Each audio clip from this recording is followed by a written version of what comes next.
అని అలాగే శంకరాన్ని ప్రేమించి ప్రార్థన చేసినప్పుడు ఇద్దరు అంటే మరి కవల పిల్లలు ఉంటారని నేను దేవుని దర్శనం ద్వారా చెప్పినప్పుడు పాపకు బాగలేదైనప్పటికైనా సరే దేవుని దర్శనం ద్వారా ఇద్దరు కవల పిల్లలు ఇచ్చారు. అమ్మా మరి ప్రార్థన చేసి చెప్ప నిజమేనా?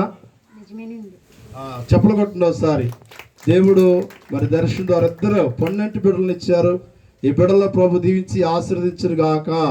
ఇంకెవరికైతే పిల్లలు లేరో మరి ప్రార్థన చేద్దాం, దేవుడు బిడ్డలు ఇస్తారు. రండి, మీ కొరకు మేము ప్రార్థిస్తాము.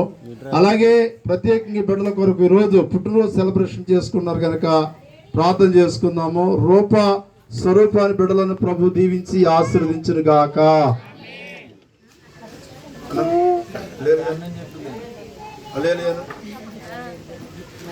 ప్రార్థన అయ్యగారు ప్రార్థన చేస్తారు. ప్రార్థన చేయండి. ప్రేమ నమ్మకం కలిగిన ప్రియ పరలోకపు తండ్రి, ఈరోజు